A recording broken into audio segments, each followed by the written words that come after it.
मैं सर्वशक्तिमान परमेश्वर का धन्यवाद देता हूँ कि जिस परमेश्वर ने आज सप्ताह के पहले दिन अपने पवित्र चरणों में हमको आने के लिए सौभाग्य दिया ताकि हम परमेश्वर के वचनों को सीख सके।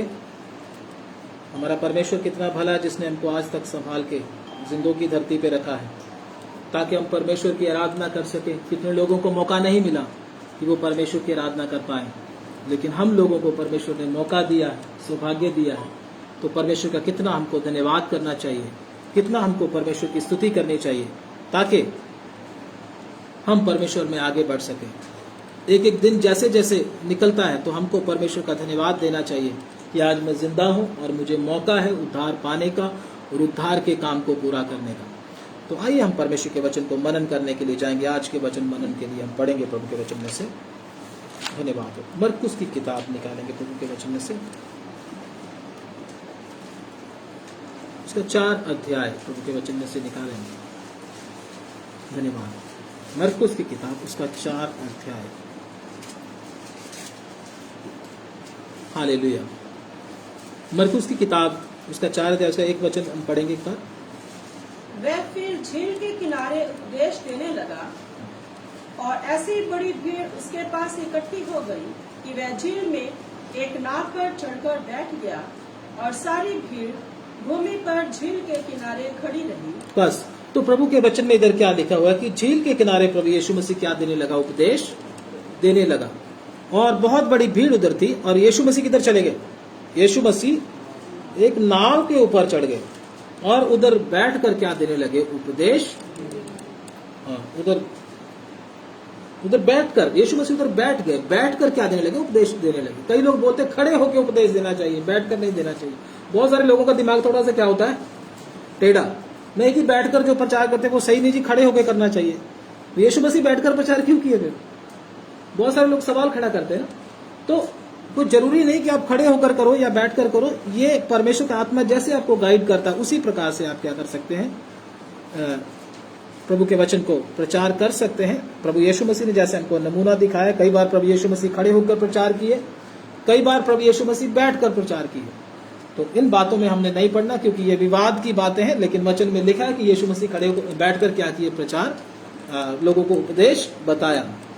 तो उपदेश की बात इधर आती है, वचन की बात जब इधर आती है तो हम प्रभु के वचन में जब हम देखते हैं तो बहुत सारे लोगों की समस्या क्या होती है, इधर हम समस्या को देखते हैं। समस्या क्या है कि हमको वचन समझ में नहीं आता।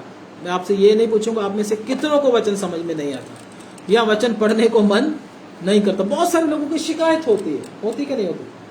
वचन समझ में नहीं आता, वचन पढ़ने को मन नहीं करता, प्रार्थना करने को मन नहीं करता। तो इधर प्रभु के वचन में बहुत सारे वचन लिखे हैं। इधर क्या है, गड़बड़ है। गड़बड़ होने की वजह से हमको वचन पढ़ने और वचन को सुनने का क्या नहीं करता, मन नहीं करता। क्यों? क्योंकि मन और बहुत सारी बातों में क्या हो जाता है, हमारा लग जाता है। और दूसरी बात, जीवन में पाप होने के कारण भी क्या नहीं करता, वचन पढ़ने को, वचन सुनने को मन नहीं करता। पाप जब जीवन में आ जाता है वो वचन से हमको किधर लेकर जाता है, परमेश्वर से बात नहीं करना चाहता। जब आदम के अंदर पाप आ गया तो वो परमेश्वर से छुप रहा था, परमेश्वर से दूर भाग रहा था। परमेश्वर उसके करीब आ रहा था लेकिन वो क्या कर रहा था, ताकि परमेश्वर मेरे सामने ना आए, मुझे प्रभु की आवाज सुननी ना पड़े। तो क्या बोल रहा था, परमेश्वर मैं तेरी आवाज सुनकर क्या हो गया, डर गया और अपने आप को किधर छुपा लिया, झाड़ियों के पीछे क्या कर दिया, उसने छुपा लिया। प्रभु की आवाज को सुनना नहीं चाहता था। क्यों? क्योंकि मन में क्या था, पाप अंदर आ गया था। तो पाप क्या करता है, हमारे हृदय में परमेश्वर के वचन को क्या करता है, हमारे हृदय को वचन से क्या कर देता है, दूर कर देता है। लेकिन जब हम शुद्ध होकर प्रभु की स्तुति करते हैं या वचन सीखते हैं तो वचन से हमको क्या मिलता है, एक खिंचाव मिलता है, खींचता है वचन अपनी तरफ। वचन सुनने में क्या होता है, आनंद आता है। प्रभु का दास दाऊद भी बोलता है, मुझे तेरी व्यवस्था कैसे लगती है, मीठी लगती है। उसको खुशबूदार लगती है, उसको मीठी लगती है। जैसे कोई मीठी चीज खाने को हमारा क्या करता है, मन करता है। हमारे सामने कोई मीठी चीज आ जाए तो क्या करेंगे, मैं उसको खा लूं करके। इसी प्रकार से जब आपका मन पूरी तरह से शुद्ध है, आपका मन पूरी तरह से यीशु मसीह के लहू से पवित्र है, तो आपको वचन सीखने का अपने आप ही क्या आएगी, खींच आएगी। अगर ये खींच नहीं आ रही तो क्या है, गड़बड़ है। या तो आपके मन में पाप बस गया है या फिर क्या है, और बहुत सारी बातों में आपका मन लगने लगा है। तो ये वचन आज हम सीखने के लिए जाएंगे प्रभु के वचन में से। तो आइए हम उसको शुरू से पढ़ेंगे प्रभु के वचन में से। चौथा अध्याय मरकुस, इसका चौथा अध्याय, उसका एक वचन जल्दी से पढ़ दीजिएगा। फिर झील के किनारे उपदेश देने लगा। वह फिर झील के किनारे क्या देने लगा? उपदेश देने लगा। और ऐसी बड़ी भीड़ उसके पास इकट्ठी हो गई। ऐसी बड़ी भीड़ उसके पास क्या हो गई? इकट्ठी हो गई कि वह झील में एक नाव पर चढ़कर बैठ गया। झील में एक नाव पर चढ़कर उसको क्या करना पड़ा? बैठना पड़ा जी। और सारी भीड़ भूमि पर झील के किनारे खड़ी रही। सारी भीड़ किधर हो गई खड़ी? भूमि पर। यीशु मसीह किधर है? नाव पर। नाव में, पानी के अंदर, और भीड़ किधर है? भूमि के किनारे बाहर खड़ी है। यीशु मसीह नाव के अंदर थे।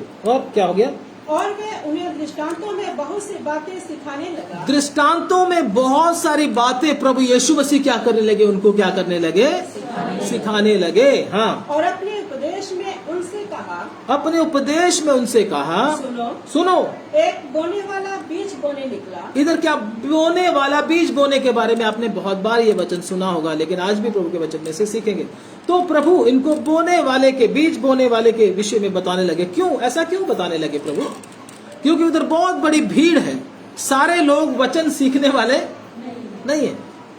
बहुत सारे लोग अपने फायदे के लिए आए हैं। कोई बीमारी को ठीक करने के लिए आया है, कोई पैसे के लिए आया है, कोई घर की कोई और तंगी के लिए, कलेश के लिए। अलग अलग लोग क्या थे? प्रभु के पास अलग अलग परिस्थितियों में आए थे। वचन को पाना नहीं चाहते थे। बहुत सारे लोग वचन को नहीं पाना चाहते थे। उसका कारण मैं आपको बताऊंगा क्यों नहीं वचन को पाना चाहते थे, उसकी निशानी क्या है। तो क्या हो गया? इसके जब अंदर ले जाकर या बाहर ले जाकर, ठीक है, जब ये बोले थे। तो क्या हुआ? इस वचन को दोबारा पढ़ दीजिए, 3 को। सुनो, एक बोने वाला बीज बोने निकला। एक बोने वाला क्या करने लगे? निकला, बीज बोने के लिए निकला। बोते समय कुछ मार्ग के किनारे गिरा। बोते समय क्या हुआ? कुछ मार्ग के किनारे गिरा। और पक्षियों ने आकर उन्हें चुग लिया। पंछियों ने क्या कर लिया? उसको आकर चुग लिया। कुछ पथरीली भूमि पर गिरा। कुछ पथरीली भूमि पर गिरा, जहाँ उसको बहुत मिट्टी ना मिली। जहाँ उसको बहुत मिट्टी ना मिली। और गहरी मिट्टी ना मिलने के कारण जल्द उग आया। और जब सूर्य निकला तो जल गया। और जड़ ना पकड़ने के कारण सूख गया जी। कुछ झाड़ियों में गिरा और झाड़ियों ने बढ़कर उसे दबा दिया। हाँ। और वह फल ना लाया। हाँ। परंतु कुछ अच्छी भूमि पर गिरा और वह उगा और बढ़कर फलवंत हुआ। और कोई 30 गुना, कोई 60 गुना और कोई 100 गुना फल लाया। हाँ, यीशु मसीह क्या कर रहे थे? ये वचन, ये टॉपिक क्या कर रहे थे? प्रचार कर रहे थे। आप सबको मालूम है ये टॉपिक प्रचार होता है। क्या टॉपिक प्रचार हो रहा था? कितने प्रकार की जमीन है? 4 प्रकार की। पहली जमीन कौन सी है? मार्ग के किनारे गिरा, जो बीज को लगा। दूसरा पथरीली भूमि, फिर झाड़ियां वाली, फिर अच्छी भूमि। 4 प्रकार की जमीन के बारे में प्रभु यीशु मसीह उनको सिखा रहे हैं। किनको? इतने लोग उधर खड़े हुए और यीशु मसीह नाव में बैठकर सिखा रहे हैं और दृष्टांतों में प्रभु यीशु मसीह बात कर रहे हैं। और लास्ट में क्या बोलते हैं? जिसके कान हो वो क्या कर ले? सुन ले। है ना? क्या बोला? जिसके कान हो वो सुन ले। कान तो सभी के थे या नहीं? बोलो, कान थे ना? फिर ऐसा क्यों बोला? ऐसा क्यों बोला? जिसको कान है वो क्या करे? सुन ले।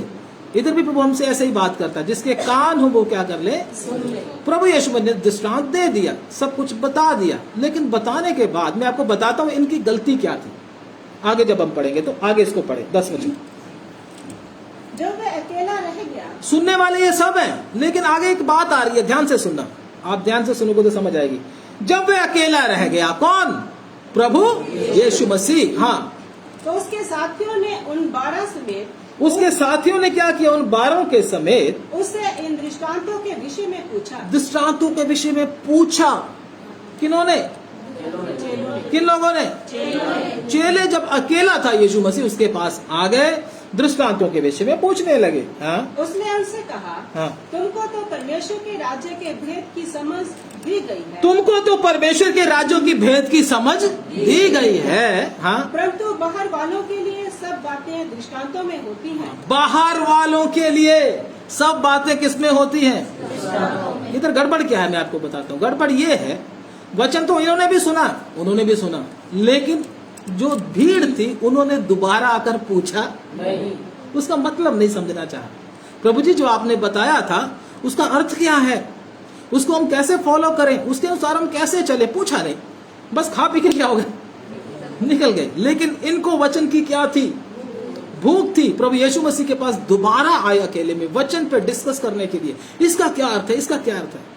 इधर से मालूम होता है मेरा और आपका वचन में कितना इंटरेस्ट है।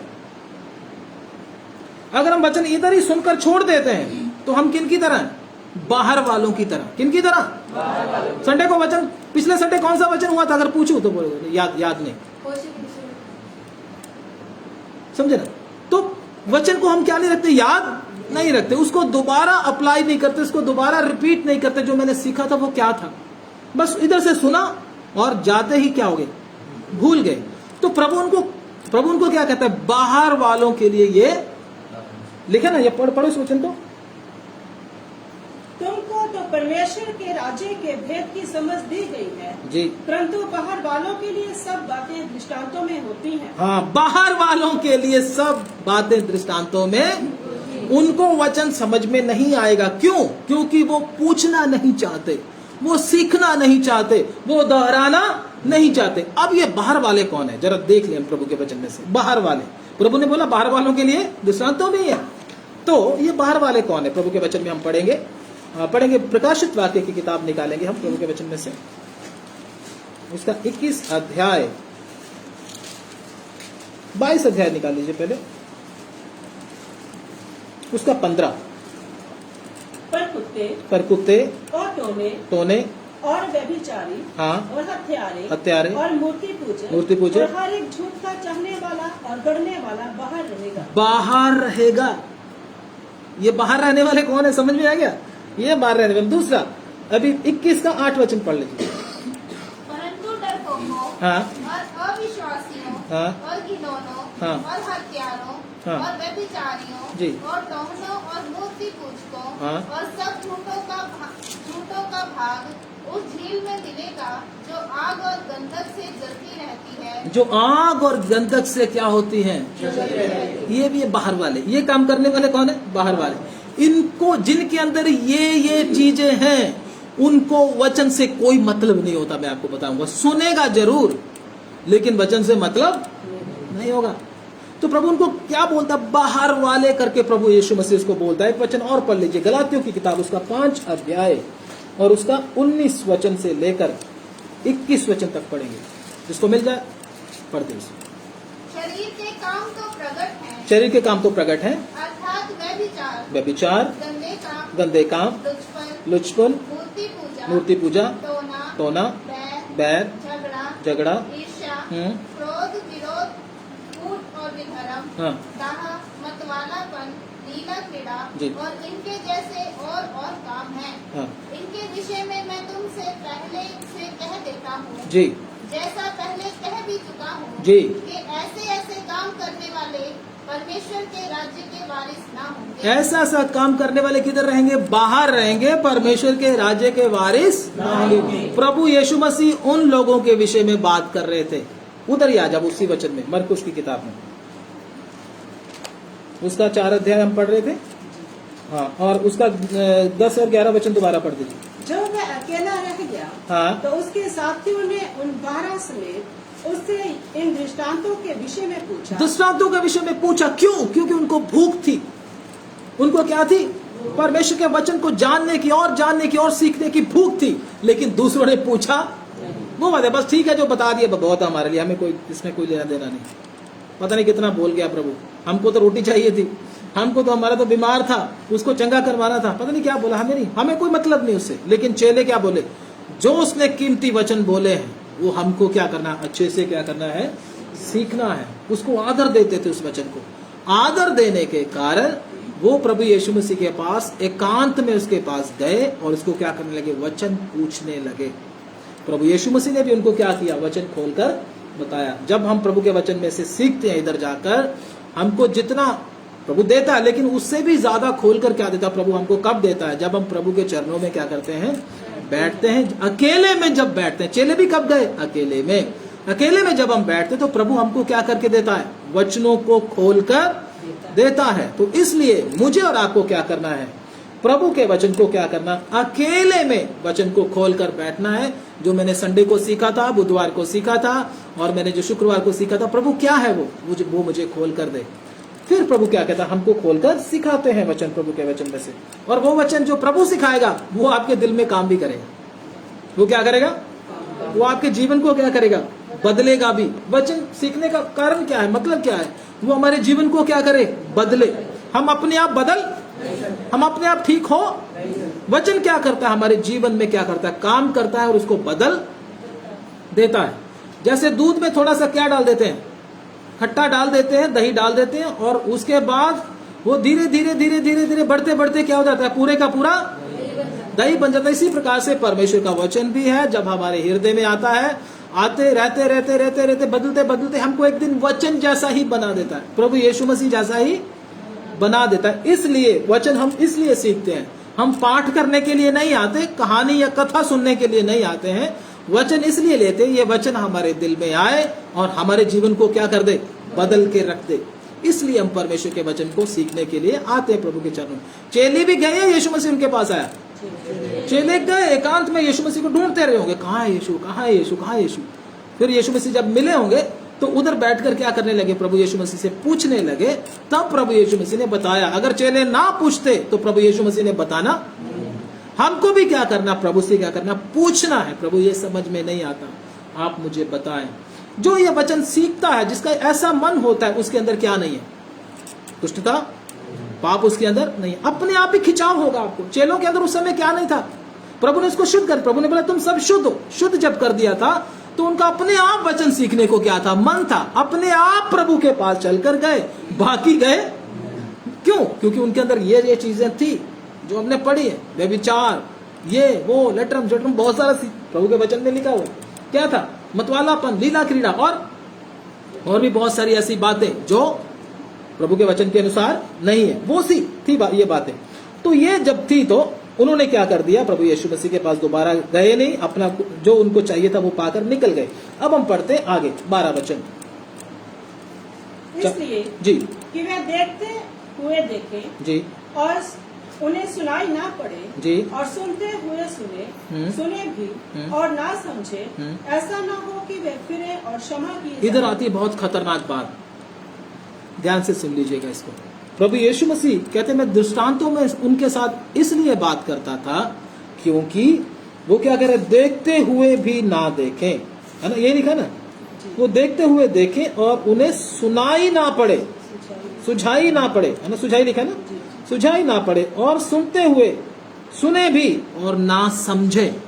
क्या प्रभु ऐसा चाहता है कोई ना समझे वचन? बोलो, कोई चाहता है प्रभु? लेकिन क्या लिखा इधर, कहता प्रभु कहता वो ना समझे और सुनते हुए भी सुने और ना समझे, ऐसा ना हो कि वे फिरे और क्षमा किए जाएं। इन लोगों ने पहले से अपने मन को क्या कर लिया, कठोर कर लिया। इन्होंने ये धारण कर लिया मन में कि मैंने वचन को सीखना ही, मैंने वचन को कोई अहमियत देना ही नहीं है। याद रखना, परमेश्वर जो वचन को आदर देता है, परमेश्वर उसी को आदर देता है। अगर आप परमेश्वर के वचन को आदर नहीं देते, आप परमेश्वर के किसी काम के नहीं है। चाहे आप विश्वासी हो, चाहे आप पास्टर हो, चाहे आप कोई भी क्यों ना हो, जो वचन को आदर देता है, परमेश्वर इसको क्या देता है, आदर देता है।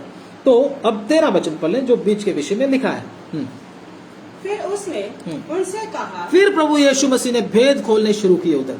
फिर उसने उनसे कहा, क्या तुम यह दृष्टांत नहीं समझते? हाँ, तो फिर और सब दृष्टांतों को कैसे समझोगे? जी, बोने वाला वचन बोता है। बोने वाला क्या बोता है? वचन बोता है। बोने, बीच की बात वचन के द्वारा हो रही है। हाँ, हाँ, जो मार्ग के किनारे के हैं, हाँ, जहाँ वचन बोया जाता है, हाँ, जो मार्ग के किनारे बोया गया, जहाँ वचन बोया जाता है, ये वे हैं जब उन्होंने सुना तो शैतान तुरंत आकर वचन को जो उनमें बोया गया था उठा ले जाता है। हाँ, मार्ग के किनारे। मार्ग के किनारे का मतलब ये वचन को अहमियत देता, ये वचन को मार्ग पे ही रखता है, बस यहीं पे थोड़ा सा इतनी सी जगह देता है बस, ताकि क्या हो जाए, मीटिंग से निकलते क्या हो जाए, वॉश हो जाए। ये पूरे का पूरा क्या है, अन्य जाति है। ये क्या है, अन्य जाति। इसको वचन से कोई लेना देना नहीं है, प्रभु से कोई लेना देना नहीं है। ये तो बस टाइम पास करता है या फिर अपने फायदे के लिए प्रभु के पास आता है। ये वो आदमी है जो वचन को सुनता है और इधर की क्या है, मार्ग के किनारे बोया गया है। हाँ पढ़े इसको।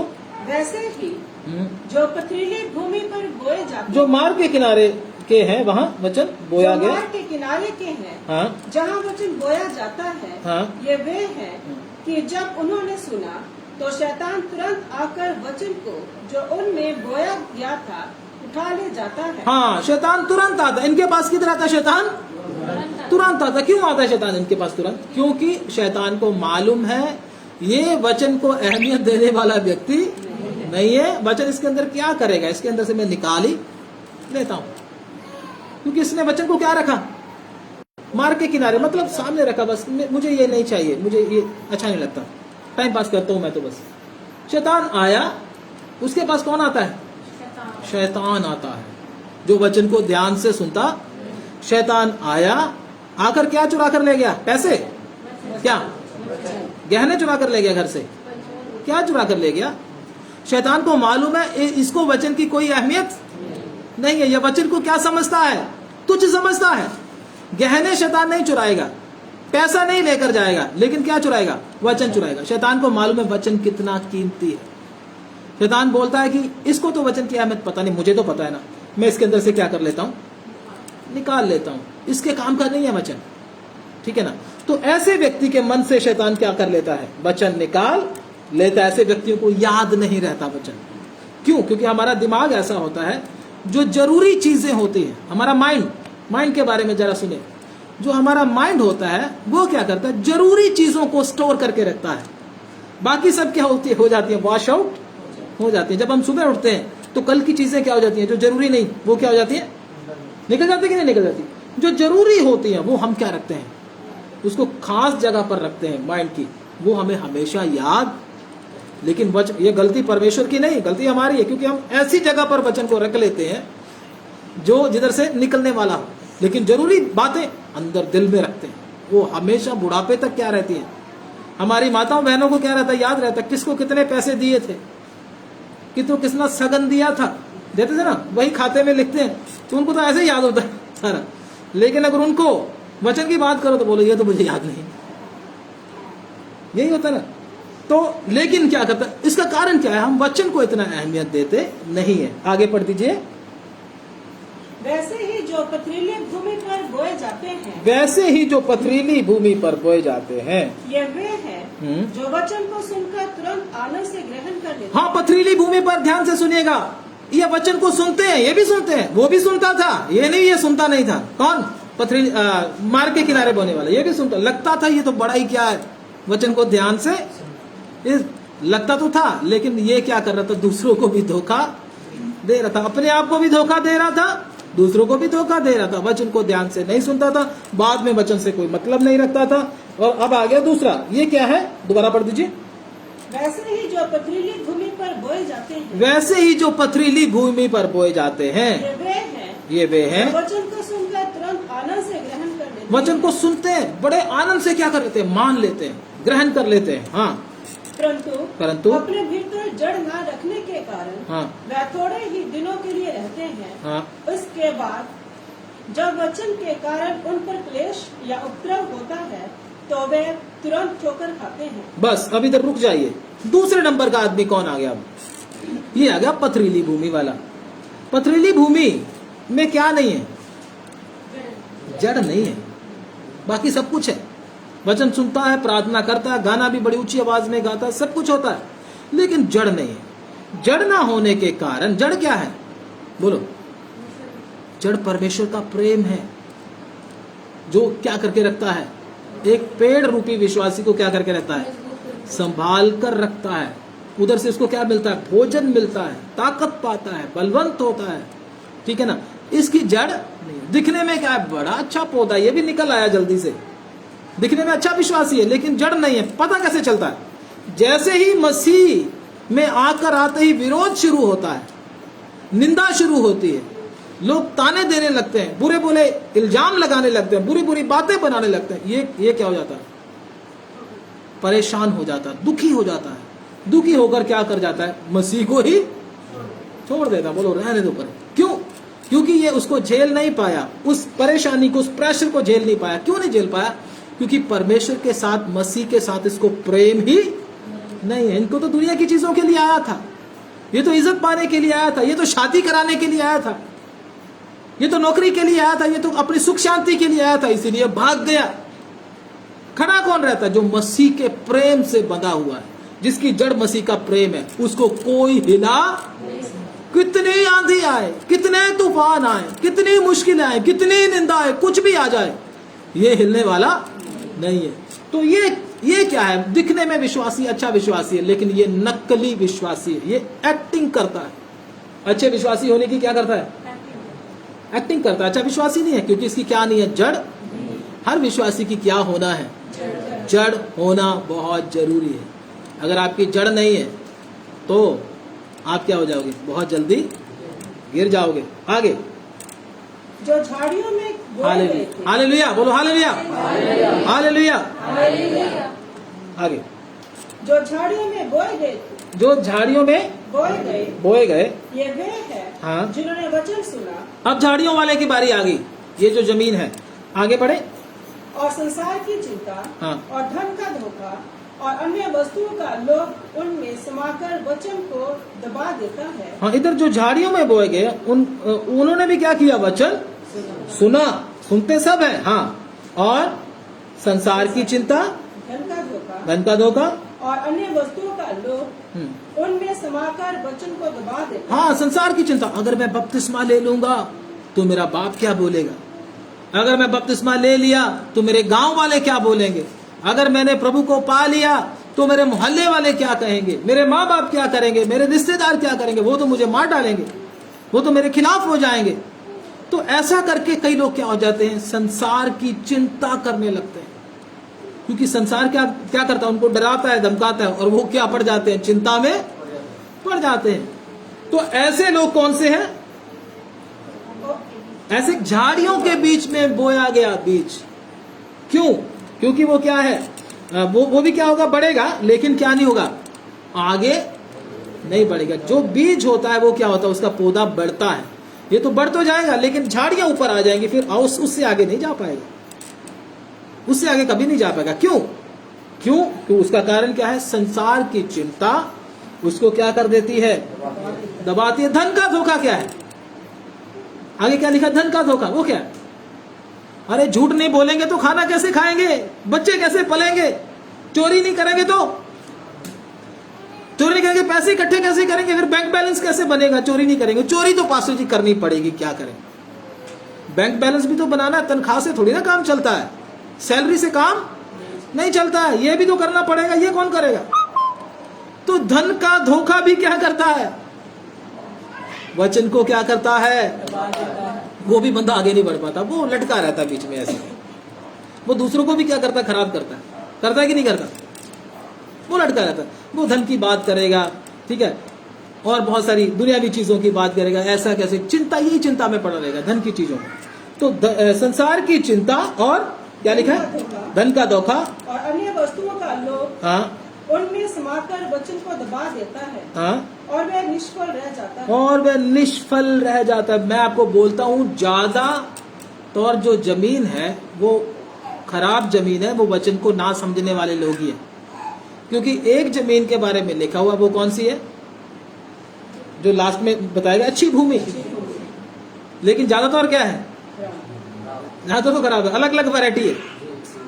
बहुत सारे लोगों की भी अलग अलग वैरायटी होती है, अलग अलग वैरायटी के लोग होते हैं। कोई धन का धोखा, कोई संसार की चिंता, और कोई किसमें? मार्ग के किनारे वाला, ठीक है ना, कोई पथरीली भूमि वाला। अलग अलग तरह के लोग होते हैं, अलग अलग तरह की जमीन होती है।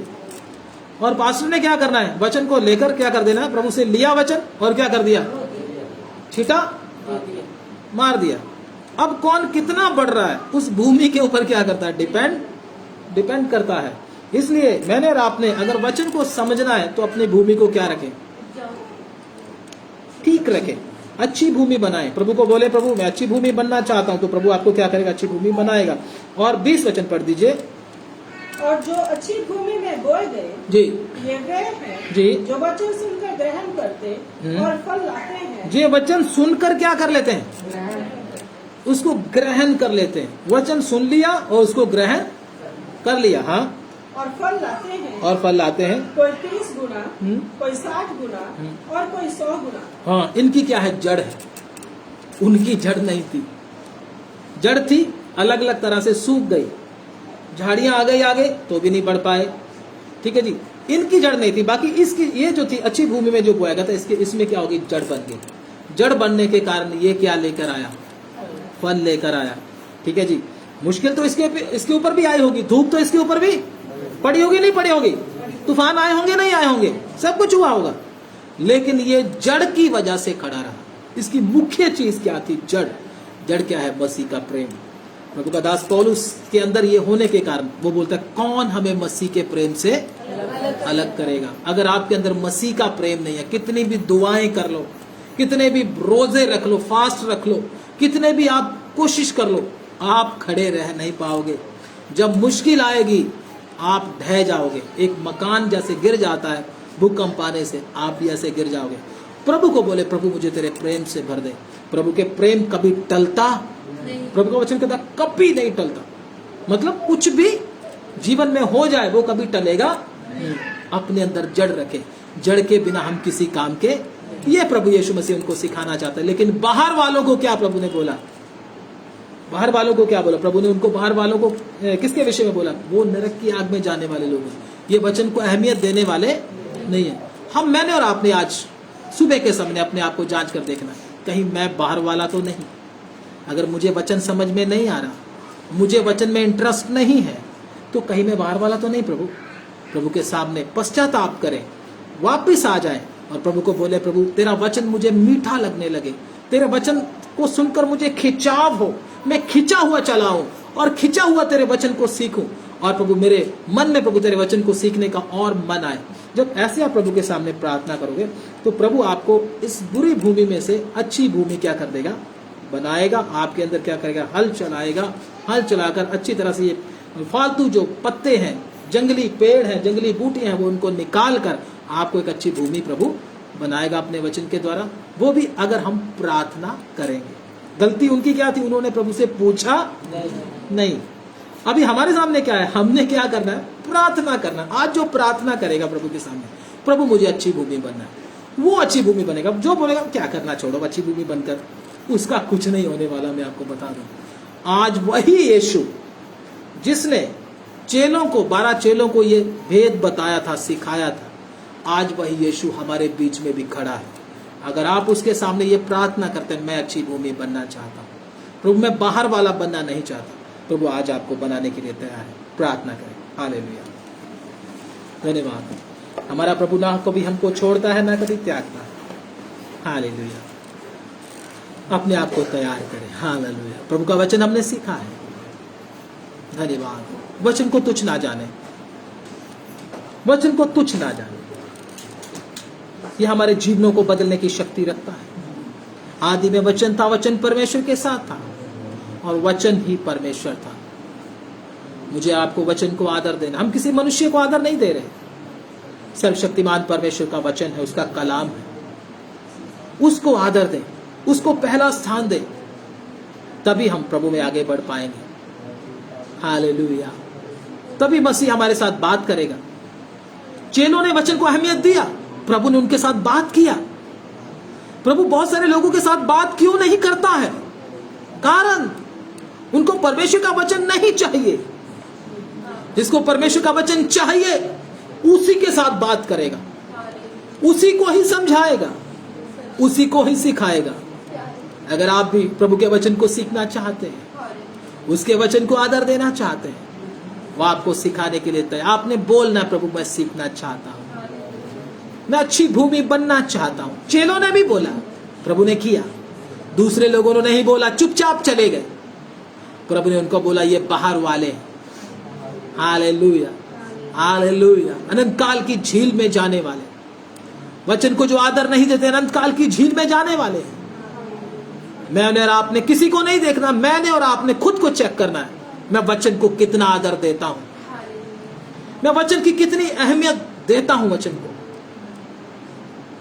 अगर नहीं तो आज समय है आपके पास, आज मौका है प्रभु के सामने। प्रभु को बोले, मैं बदलना चाहता हूं, मैं वचन को आदर देना चाहता हूं, मैं शुद्ध होना चाहता हूं, मैं अच्छी भूमि बनकर फलवंत होना चाहता हूं, मैं फल लाना चाहता हूं, अपने लिए नहीं दूसरों के लिए।